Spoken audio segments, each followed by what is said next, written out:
புத்தர் என்பவர் சித்தார்த்தர் கோதமர் என்ற பெயரில் பிறந்தவர்.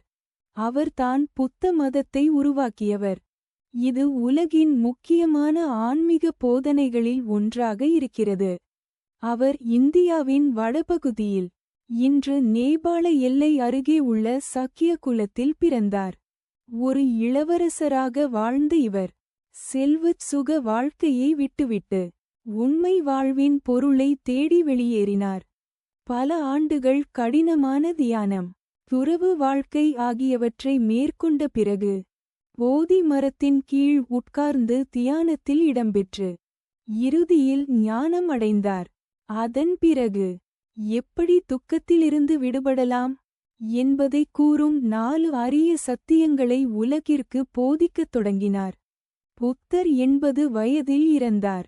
அவருடைய இறப்பு நிர்வாணம் எனப்படும் துக்கமும் பிணையும் இல்லாத